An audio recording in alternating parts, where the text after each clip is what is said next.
고린도후서 5장 고린도후서 5장 15절 말씀부터 15절로 18절 그리고 마지막 21절 말씀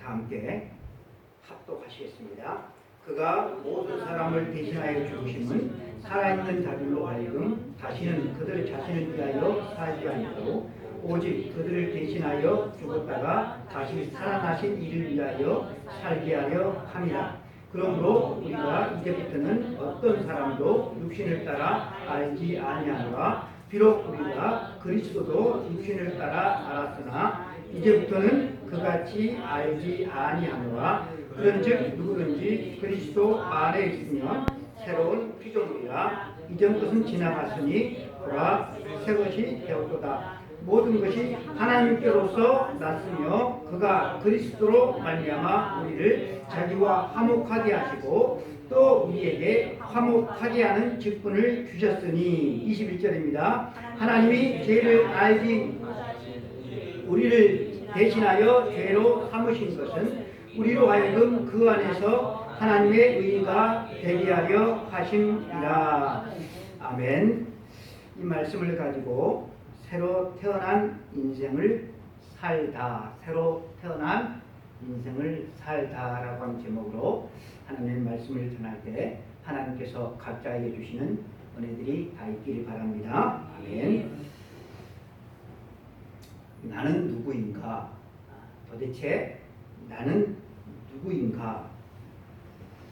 자기의 정체성이 참 그 어느 시기보다도 정립해야 될 그런 중요한 시기에 저희들이 서 있는 것 같습니다. 모든 것이 다 풍성하고 또 편리해 보이는 시대를 우리들이 살고 있지만 왠지 모르게 우리는 알 수 없는 공허함에 허덕이곤 하는 우리 자신을 우리가 맞추치게 되어집니다. 나다움을 찾으라.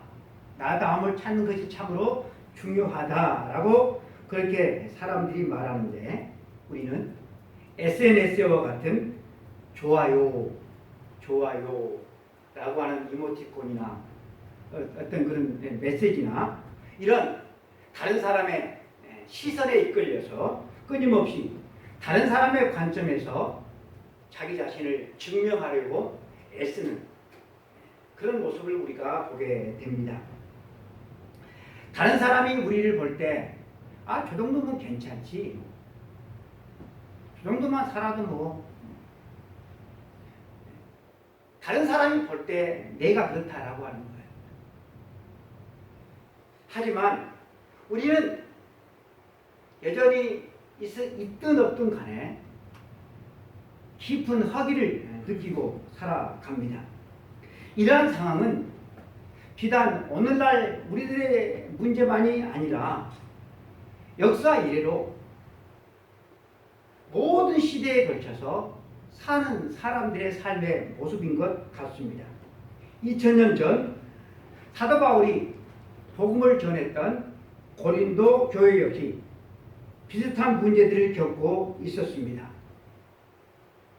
당시 고린도는 그 로마 제국 가운데서 로마 제국에 수많은 항구 도시들이 있었는데 이 고린도는 그 가운데서도 특별히 상업과 문화가 크게 발달된 번성한 도시였습니다. 상업이 문화가 발달한 도시에 같이 동반해서 따라오는 것이 무엇입니까? 타락이죠. 쾌락이죠. 그리고 우상 숭배이지요. 여기에는 아프로디테 신전이 있었는데 이 신전은 성적 타락의 중심지였어요. 그래서 고린도인처럼 산다라고 하는 말은 방탕하게 산다라고 하는 의미로 사람들에게 통용될 정도가 되었습니다. 그런 도시에 복음이 들어가고 거룩한 교회가 세워졌습니다. 그런데 이 고린도 교회는 세워진 지 얼마 되지 않았음에도 불구하고 뜨겁게 성장했습니다.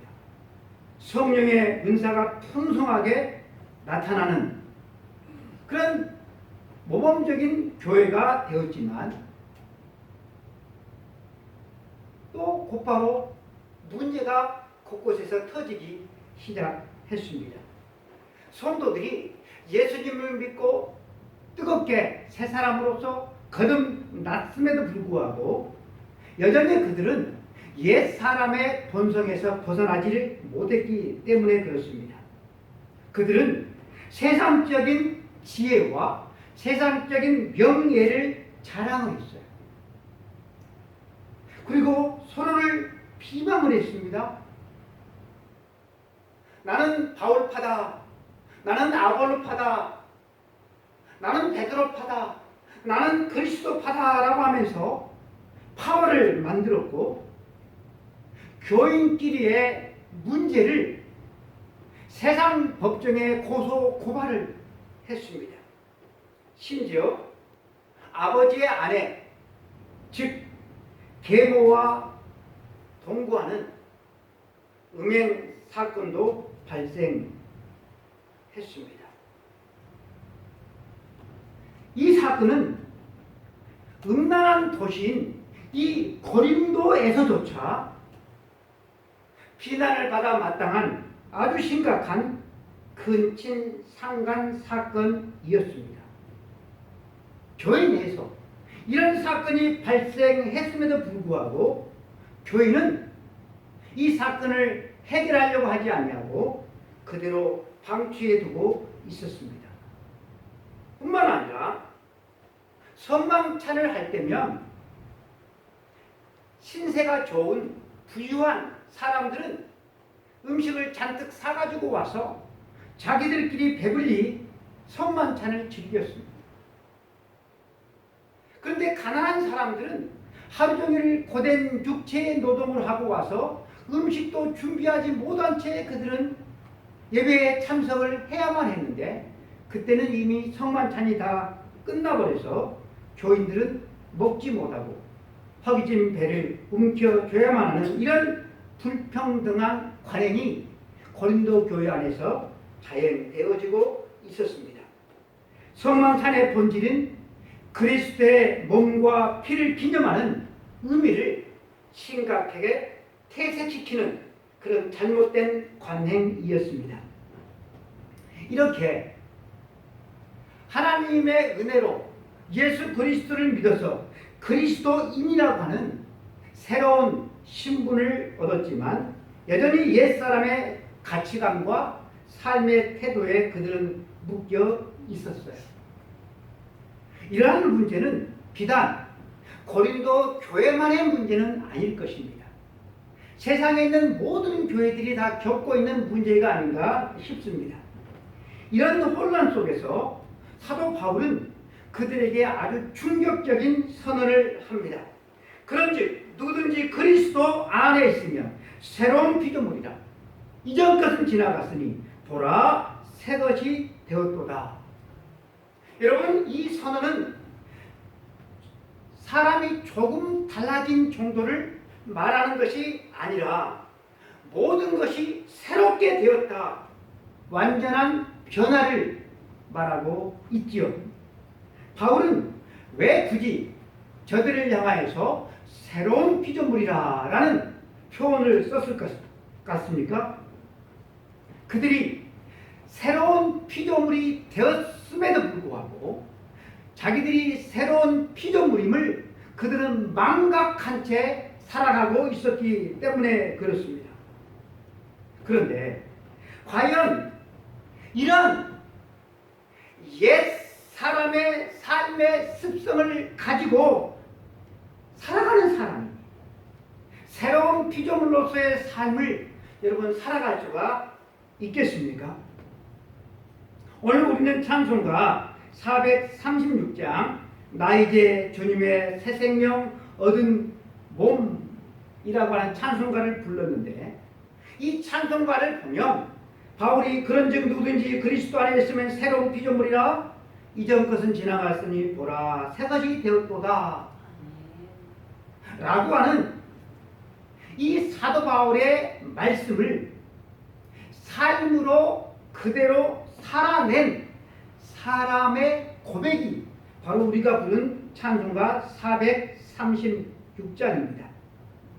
이 436장은 그리스도인이 어떻게 삶을 새롭게 살아가야 되는지 시적으로 신앙적으로 아주 아름답게 담아내고 있습니다. 이 찬송가를 작사하고 작곡하신 분들은 외국 사람들이 아니라 우리나라 사람입니다.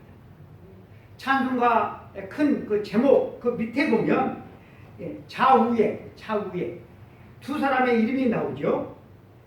왼쪽에 나온 분이 그분이 바로 작사가, 왼쪽에 있는 분은 작사가입니다.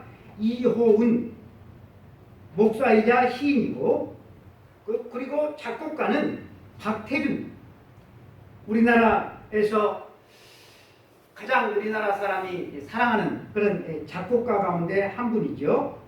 이 두 사람은 일제강점기라고 하는 아주 암울한 시대와 또 곧이어서 해방을 맞이하지만 6.25 전쟁을 겪고 아주 혼란한 시대를 살았던 분들입니다. 민족적으로 개인적으로 그리고 고통과 절망이 가득했던 그런 시대, 이런 시대를 살아가는 수많은 사람들이, 이 나라 백성들이 삶의 의미를 잃고 방황하며 살아갔던 이 시대에 이호은 목사님과 박태준 선생님은 새로운 희망, 새 생명을 그들은 노래하고 있습니다. 1세기 고린도 교회와 그리고 20세기 이 한국의 상황은 시대도 다르고 그리고 삶의 모든 것들이 다르지만 동일한 것이 있었는데, 그것이 뭔가 하면 육신의 정욕에 사로잡혀서 공허한 삶을 살았던 인간의 본질의 모습은 동일했다라고 하는 거예요. 그런데 그러한 시대 속에서 이들이 주장했던 것이 뭔가 하면 그리스도인으로서 새로운 삶을 살아내는 것, 그것이 유일한 정답임을 그들은 그들의 삶을 통해서 우리들에게 간증을 하고 있는 것입니다. 일제강점기 시대, 일제강점기 시대를 살아난 사람은 없잖아요. 여러분, 오늘 저희 시대와 저희 이제 나이가 중년을 살아가는 우리들의 시대와 우리들의 자녀의 시대는 전혀 다르다고 해요. 우리들은 일제면 일제, 메이드 인 재팬, 일제 끝을 최고로 알았는데, 일제를 일본이라고 하는 나라를 우리나라 한참 우리가 따라잡아야 돼 선진국으로 알았는데, 우리들의 자녀들은 일본을 우리나라보다 밑으로 본다고 하더라고요. 일본 제품, 뭐 우리 한국 메이드 인 코리아가 낫지, 그런 생각을 가지고 있다고 하더라고요. 그러니 일제강점기 시대에 여러분, 우리의 선조들이 어떤 삶을 살았을지 우리는 가히 생각도 할 수가 없어요. 이 두 분은 일제강점기 시대를 살았어요. 이 두 분들은, 한 분은 이호은 목사님은 1914년 생이고 박태준 그 선생님은 1900년 출생입니다. 일제강점기 시대를 살았어요. 그리고 6.25를 거쳤어요. 그러니까 오늘날 우리들이 살고 있는 안락한, 배불리 먹어서 살을 빼야 되겠다, 그런 시대가 아니고 밥을 먹는 날보다 밥을 굶는 날, 그래서 배불리 먹어보는 것이 소원이 돼. 한 번이라도 배불리 먹었으면 한이 없겠다고 하는 그런 가난한 시대를 살았던 격동의 시기였습니다. 그런데 여러분, 이 찬송과 가사를 살펴보면 그런 어두운 그늘을 찾아볼 수가 없어요. 나 이제 주님의 새 생명 얻은 몸, 옛것은 지나고 새 사람이로다. 그 생명 내 맘에 강같이 흐르고 그 사랑 내게서 해같이 빛난다. 영생을 맛보며 주 안에 살리라. 오늘도 내일도 주와 함께 살리라. 주 안에 감추인 새 생명 얻으니 이전에 줬던 것 이제는 값없다. 하늘의 은혜와 평화를 맛보니 찬송과 기도로 주와 함께 살리라. 산천도 초목도 새것이 되었고 죄인도 원수도 친구로 변한다. 새 생명 얻은 자 영생을 맛보니 주님을 모신 마음 새 하늘 이로다. 주 따라가는 길 험하고 멀어도 찬송을 부르며 뒤따라 가리라. 나 주를 모시고 영원히 살리라. 날마다 섬기며 주와 함께 살리라. 영생을 맛보며 주 안에 살리라. 오늘도 내일도 주와 함께 살리라. 아멘. 지난주 예배 때 이 찬송가를 보다가 저에게 너무나도 은혜가 됐어요. 그래서 저는 이 찬송가를 가지고 말씀을 준비해야겠다. 지난주에 그렇게 예배를 드리면서 생각을 했습니다. 바울이 선포한 그런 정 누구든지 그리스도 안에 있으면 새로운 피조물이라. 이전 것은 지나갔으니 보라 새 것이 되었도다. 이 복음을 삶으로 살아내요.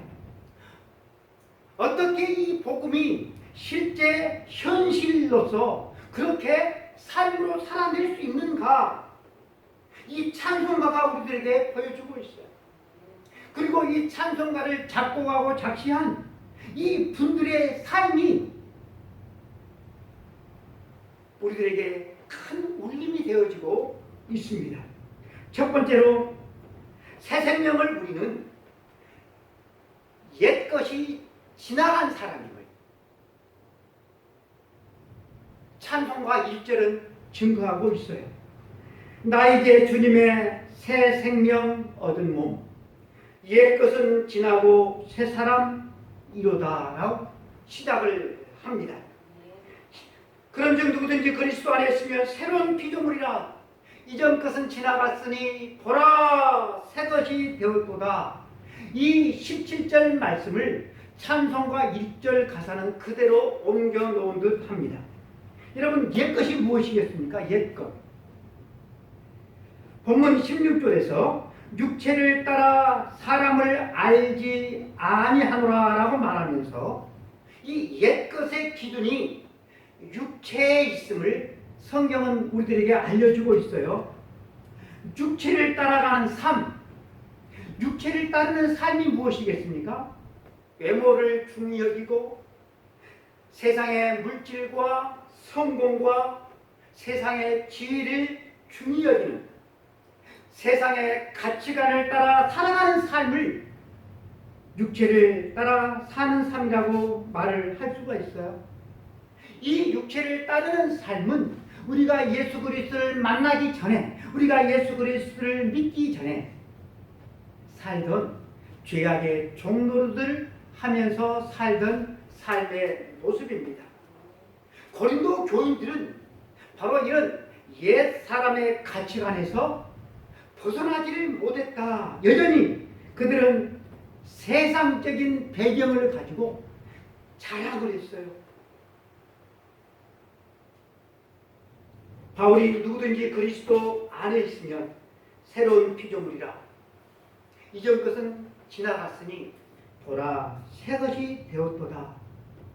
여러분, 사도 바울이 이 메시지를 전한 그 이유를 우리는 생각을 해보아야만 합니다. 왜 이 말을 했을까?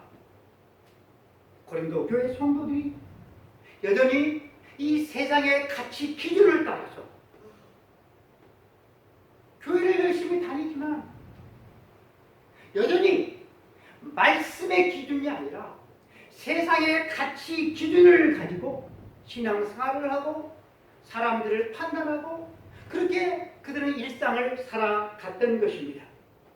바울은 그들이 육신을 따라서 살아가는 그 삶을 멈추라 강력하게 요구합니다. 그들이 과거에 어떤 사람이었는지, 그들이 과거에 세상의 기준으로 얼마나 뛰어난 사람인지를 따지는 것은 아무런 의미가 없다고 합니다. 왜냐하면 그들은 그리스도 안에서 전혀 새로운 사람이 되었기 때문에 더 이상 인간적인 자랑에 매여서 살아갈 필요가 없어졌기 때문에 그렇습니다. 이 찬송가를 작곡한 박태준 선생님의 삶이 바로 그렇습니다. 이분은 여러분 이때 평양 숭실전문대학교 교수였어요. 그 시대에 아주 잘 나가는 인텔리였어요. 그런데 여러분 이때가 일제강점기잖아요. 일제식민지잖아요. 당시에 일본이 신사참배를 강요를 했어요. 그러자 이 교수님은 신앙의 양심을 가지고 그것을 따를 수가 없었어요. 그래서 그는 교수직을 내려놓고 고향으로 시골 고향으로 돌아갑니다.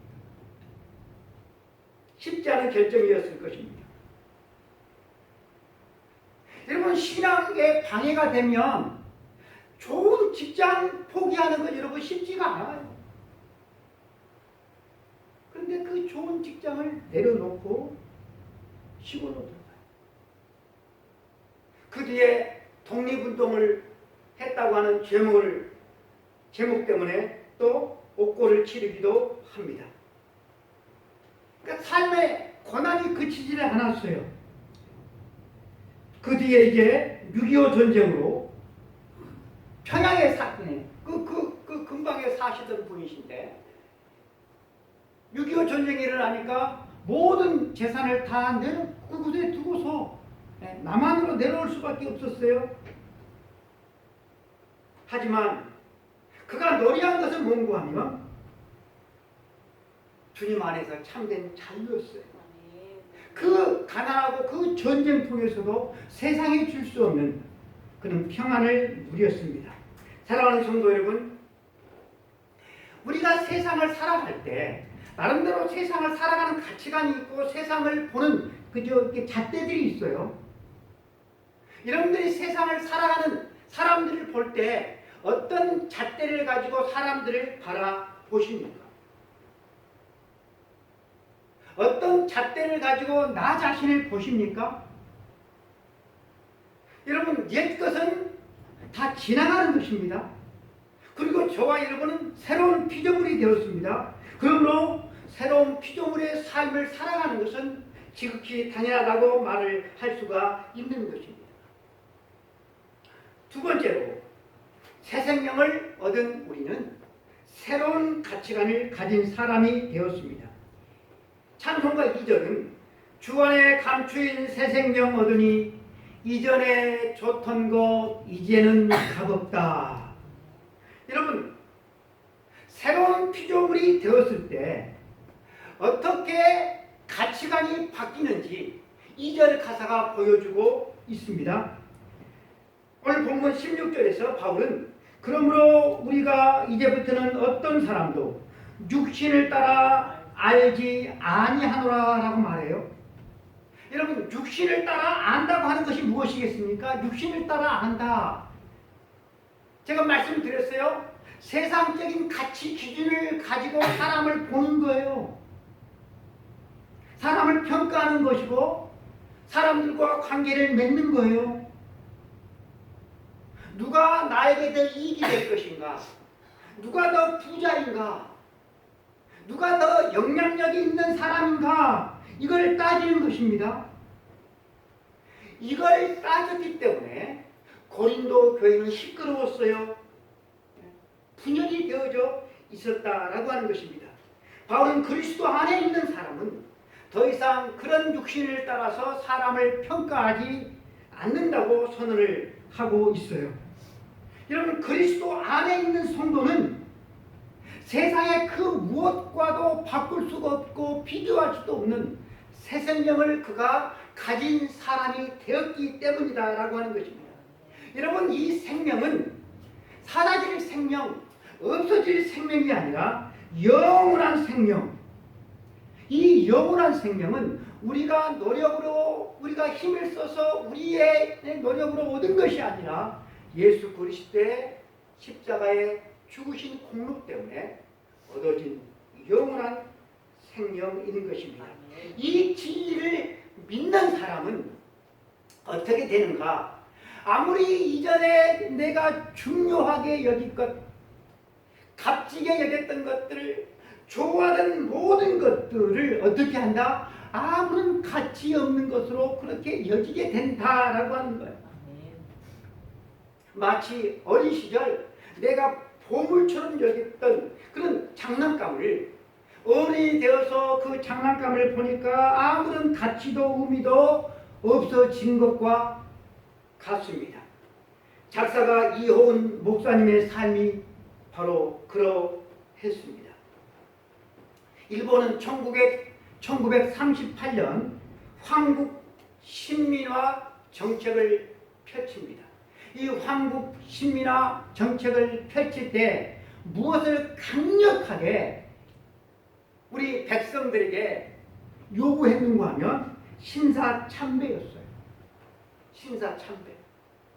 그리스도인이 아닌 사람은 신사참배를 다 하지만 우리는 하나님 외에는 그 어떤 신에게 참배를 하지 않잖아요. 그래서 일본은 이를 거역하는 목회자와 신자들과 교회를 아주 심각하게 탄압을 하기 시작을 했어요.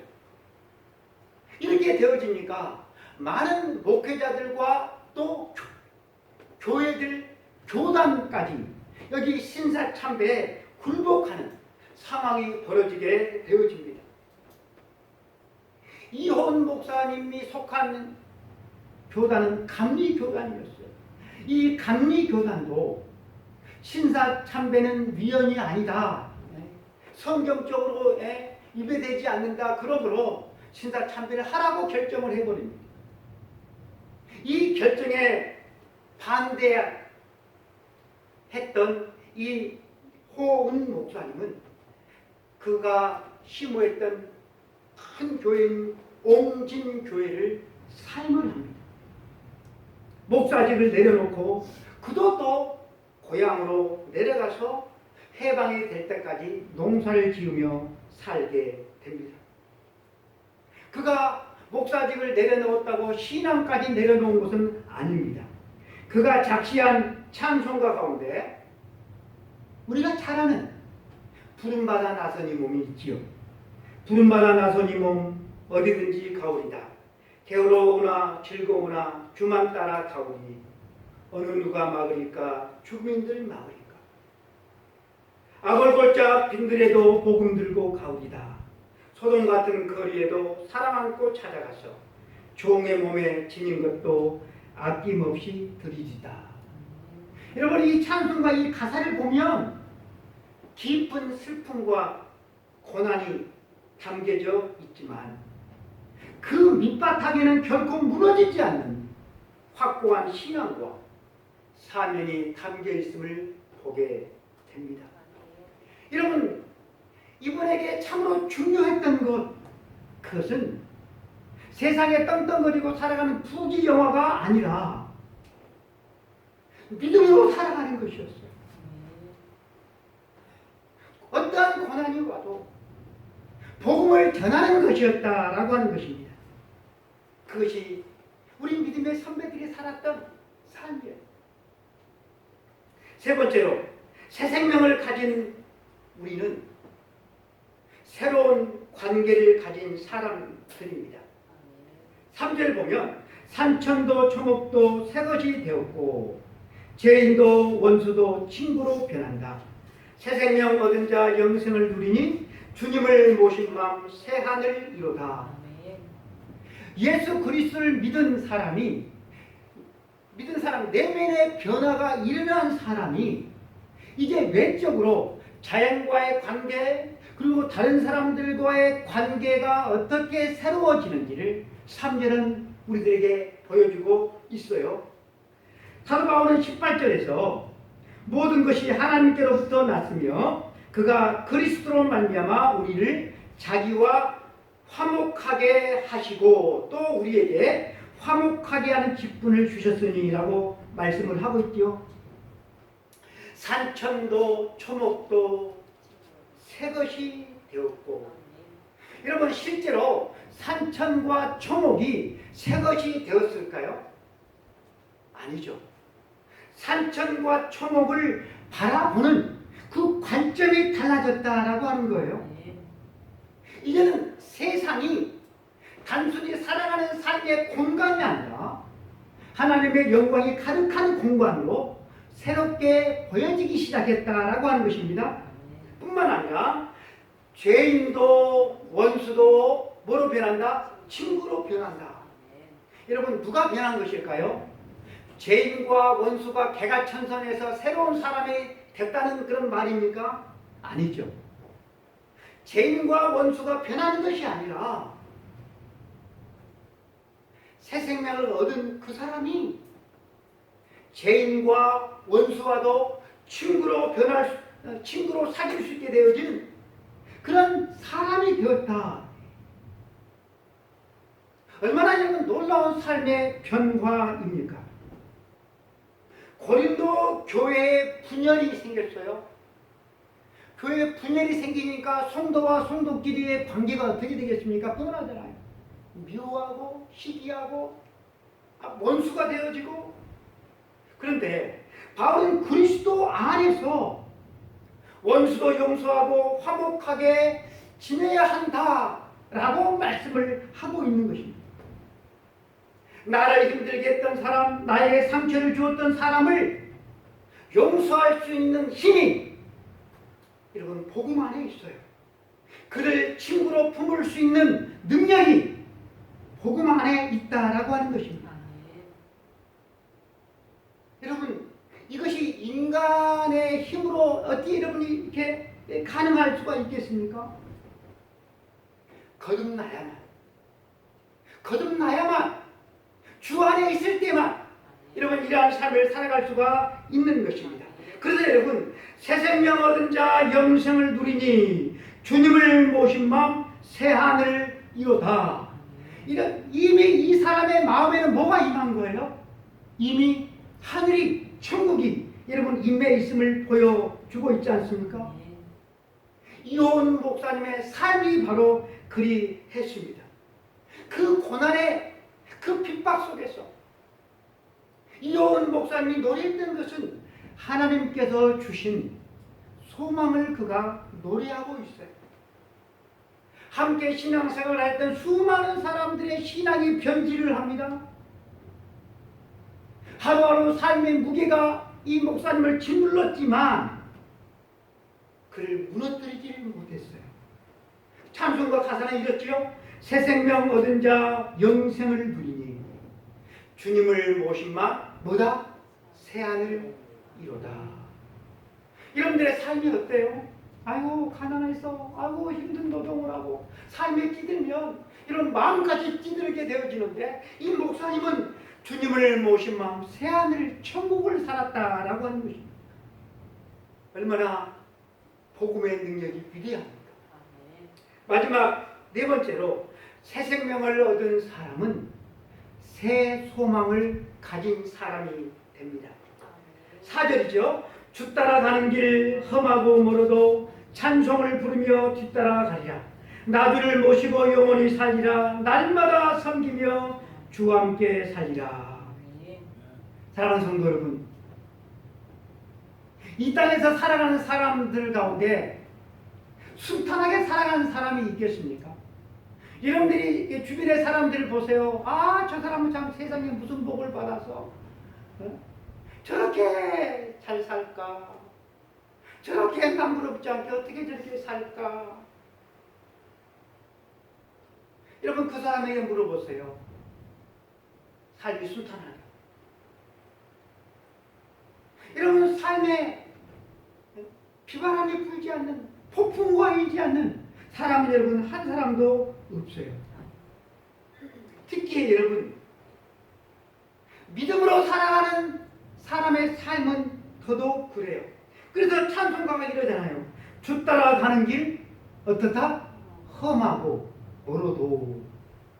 주 따라가는 길이 어떻다고요? 험하고 멀어도. 이 험하고 먼 이 길을 어떻게 걸어갈 수가 있겠어요? 으쌰으쌰. 여러분 우리의 힘으로 우리의 능력으로 찬송하면서 이 험한 길을 여러분 우리는 갈 수가 없다라고 하는 것입니다. 여러분 우리의 믿음의 선배인 박대준 선생님과 이호은 목사님은 그들이 살았던 삶이 격동의 시기였어요. 그 격동의 시기에 그들에게 수많은 유혹이 있었어요. 핍박이 있었어요.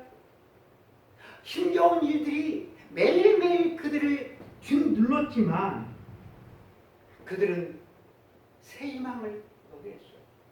그들의 마음속에는 주님을 모신 마음, 새하늘의 삶을 그들은 살았어요. 주님께서 늘 함께 하시기 때문에. 누가 이분들을 새로운 피조물 되게 했습니까? 하나님께서 새로운 피조물 되게 해주셨잖아요. 그 새로운 피조물 되게 하신 우리 하나님께서 그들과 늘 함께 하시기 때문에 그 격동의 시기에 그들은 어때요? 삶의 무게가 여전히 그들을 짓눌렀지만 그들은 소망 가운데서 삶을 살아갈 수가 있었습니다. 여러분 이렇게 주님과 동행하는 삶의 끝에는 무엇이 기다리고 있을까요? 주님과 동행하는 삶의 끝, 궁극적으로 영생을 누리는 영원한 그 나라에 여러분 우리가 다다르게 되어질 것입니다. 제가 말씀을 전하면서 여러분들에게 종종 묻는 질문이지만 과연 여러분들은 무엇을 위해서 살아가고 있습니까? 여러분들이 추구하고 있는 것은 무엇입니까? 내 삶에서 내가 얻기를 원하는 것은 무엇입니까? 여러분들의 삶의 끝에 무엇을 남기기를 원합니까?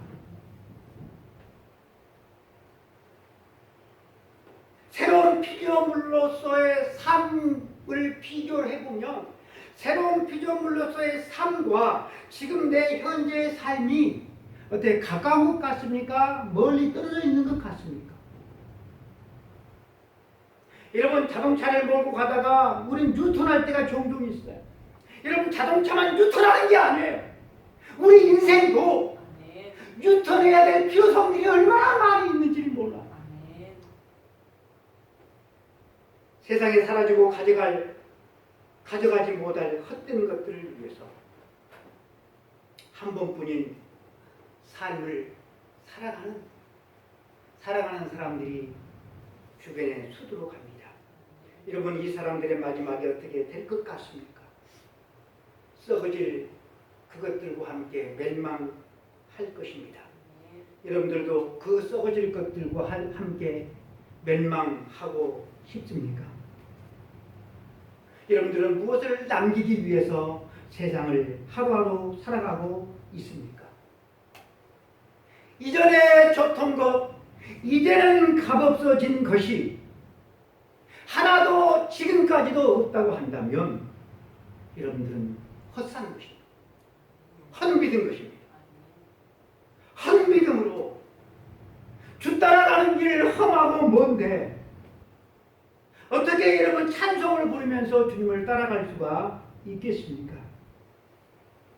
여러분 우리 인생의 목적은 명예를 얻는 것, 많은 부를 쌓는 것이 아니라 하나님을 경외하고 그분의 말씀에 순종하는 것인 줄로 믿습니다. 우리 모두는 뭐잖아? 하나님의 심판대 앞에 설 것이므로 저와 여러분이 무엇을 추구하며 살 것인지를 잘 결정해서 잘 결정해서 우리는 잘 살아가야만 할 것입니다. 세상의 넓은 길을 가면서 육신의 정욕과 안목의 정욕과 이 생의 자랑을 쫓아 살아가면서 여러분 삶을 살아가면 만족스러울 것 같죠? 행복할 것 같죠? 폼나는 삶인 것 같죠? 아니에요. 그 삶은 헛된 삶입니다. 허무한 삶입니다. 세상의 모든 것들은 다 잠시 있다가 사라질 것들입니다. 그리고 저와 여러분도 머지않아 사라질 것입니다. 그 누구도 부인할 수 없는 진리 중에 진리입니다. 아무것도 할 수 없을 때가 여러분 반드시 조만간 옵니다. 아무것도 가지고 가지 못할 때가 금방 찾아올 것입니다. 찬송가 4절 주 따라가는 길 험하고 멀어도 찬송을 부르며 뒤따라가리라. 나주를 모시고 영원히 살리라. 날마다 섬기며 주와 함께 살리라. 영생을 맛보며 주 안에 살리라. 오늘도 내일도 주 함께 살리라. 저의 고백이 되어지고 또한 여러분들의 고백이 되어지기를 간절히 소원해 봅니다. 여러분 우리가 살아가는 이 땅의 삶 험하고 멀습니다. 험하고 멀어요. 하지만 우리보다 먼저 이 세상을 살아간 사람들 가운데서 믿음의 선배들이 어떻게 삶을 살아갔는가, 이 찬송과 가사를 쓴 두 분은 우리들에게 이 길을 걸어라 라고 우리들에게 그분의 삶을 보여주고 있어요.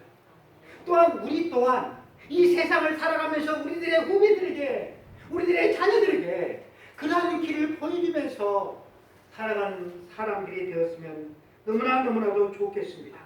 여러분 새로운 피조물은 이 세상의 삶이, 이 땅의 삶이 전부가 아님을 압니다. 언젠가 주님께서 오실 것이고 영광의 주님을 우리는 그때 만나게 되어질 것임을 압니다. 우리는 그 날을, 영광의 날을 소망하면서 살아가는 하나님의 자녀들인 것을 믿습니다. 그날에 우리가 주님과 온전히 하나가 되어지는 영광스러운 존재가 될 것입니다. 지난주까지는 사도신경으로 말씀을 전했어요. 여러분 사도신경의 마지막 고백이 무엇이었습니까? 나는 몸의 부활과 영생을 믿습니다. 아멘. 나는 몸의 부활과 영생을 믿습니다. 몸의 부활을 믿는 사람이, 영생을 믿는 사람이 어떻게 살아가야만 하겠습니까? 15절 말씀, 그가 모든 사람을 대신하여 죽으심은 살아있는 자들로 하여금 다시는 그들 자신을 위하여 살지 않고 오직 그들을 대신하여 죽었다가 다시 살아나신 이를 위하여 살게 하려 함이라. 아멘. 사랑하는 성도 여러분, 우리는 새로운 피조물이 되었습니다. 새로운 가치관을 가진 사람이 되었고, 새로운 관계를 가진 사람이 되었고, 새로운 소망을 가진 사람들이 되었습니다. 이러한 사람들이 어떻게 이 세상을 살아가야만 하는 것이 정상적인 사람이겠습니까? 먹든지 마시든지 무엇을 하든지, 먹든지 마시든지 무엇을 하든지 하나님의 영광이 우리로 통하여서 나타나기를 원합니다. 기도하겠습니다. 하나님 아버지 감사합니다.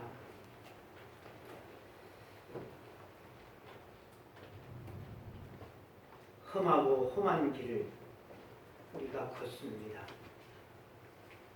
이 험하고 험한 길을 한 번 걸어가는데 썩어지고 사라지고 가지고 가지 못할 것을 위해서 이 길을 고되게 살아간다고 한다면 그 인생이 얼마나 무가치하고 헛되고 헛된 인생이겠습니까?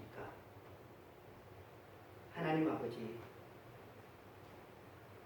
우리를 위해서 죽었다가 다시 살아나시고 우리를 영원한 천국으로 인도해 가시고 우리 주 예수 그리스도를 믿는 믿음 안에서 하나님의 영광과 기쁨이 되어지는 삶을 사는 것이 하나님의 거룩한 백성들의 당연한 삶임을